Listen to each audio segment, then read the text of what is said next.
Gawing data center hub ang Pilipinas sa Southeast Asia. Ito ang isa sa prioridad ng pamahalaan ng Pilipinas sa pakikipag-usap ni Pangulong Ferdinand Marcos Jr. sa business community sa United Arab Emirates sa sideline ng pakikilahok nito sa Abu Dhabi Sustainability Week. Ayon kay Acting Secretary Dave Gomez, malaki ang interes ng mga negosyante sa UAE sa data center industry sa bansa, bagay na inaasahan ni Pangulong Marcos. Maraming mga negosyanteng taga-UAE nakausap ng ating Pangulo, no? At iniimbitahan nga pumunta ng Pilipinas. At excited ang Pangulo, no? Marami silang mga areas na gusto mag-invest sa Pilipinas. Isa dyan yung data centers. Isa sa priority ng Pangulo natin yung data centers na maging hub tayo ng data centers sa Southeast Asia.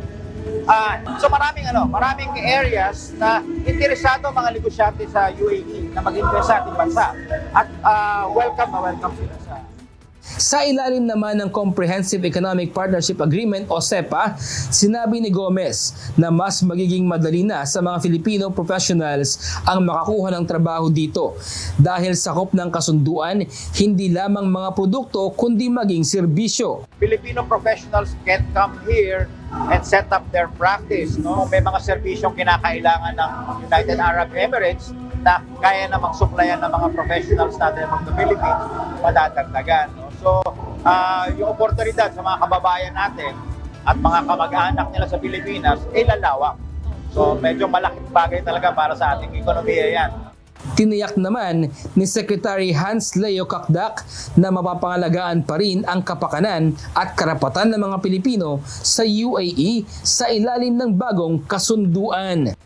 Sa EPA, meron din yung larangan ng people-to-people exchanges kung saan napakahalaga na dapat ang kooperasyon, koordinasyon, shared responsibility ng pangangalaga, welfare and well-being, yan ang mga itinalaga sa agreement na nilagdaan ngayon. Excited naman ang ating mga kababayan sa UAE sa magiging benepisyo mula sa CEPA. Anila, hindi na lamang sa pamamasukan madadagdagan ang oportunidad ng mga Pilipino dito sa UAE, kundi maging sa pagnenegosyo na ngayon ay sinusubukan na rin ng ating mga kababayan. Malaking opportunity ang naghihintay sa mga Pilipino ngayon dito sa UAE dahil sa ugnayan na pinirmahan ngayon ng Pangulong Marcos. We are going to enhance kung anong meron tayo being ang OFW para po from OFW magiging businessman and woman po tayong lahat. Gayunman, may paalala rin sila sa mga Pilipinong nasa Pilipinas na nagnanais makapunta dito sa UAE, oras na buksan na ang oportunidad ng Page Empleo sa ilalim ng CEPA. Na-mention din niya about training. This is the one way for us to compete. We are competing with more than 200 nationalities here. So, importante yung training. Especially yung mga kababayan natin nasa Pilipinas. Huwag lang kayo sumabak basta-basta. Importante, kumpleto yung mga balan nyo. No? You are going to a war, no? Kumbaga. So, yung kumpleto yun, dapat yung gadgets nyo and all, yung trainings nyo, skills para pumunta dito. No? And this is a very big opportunity. Ika nga yung CEPA. Sa kanyang talumpati sa Filipino community, hinikayat ni Pangulong Ferdinand Marcos Jr.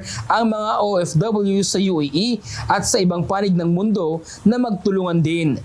Habang ang pamahalaan naman ay sinisikap na maibigay ang lahat ng suportang kinakailangan nila sa panahon ng kanilang pagtatrabaho sa ibang bansa.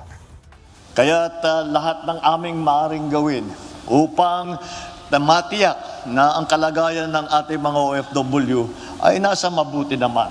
Kaya po ay lahat ng pangangailangan ng ating mga OFW ay ating ipinipilit na bigay para masabi naman natin lahat ng pangangailangan ninyo ay sinasagot naman ng ating pamahalaan. Let the enduring bayanihan spirit of our Filipino community shine.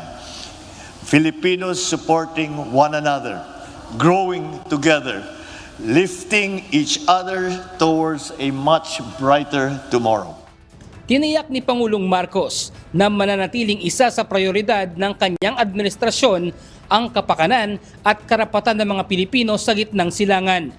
Sa makasaysayang kasunduan na nilagdaan, mas maraming Pinoy ang mabibigyan ng oportunidad na makapagtrabaho sa gitnang silangan. Bradley Robuza, UNTV News and Rescue.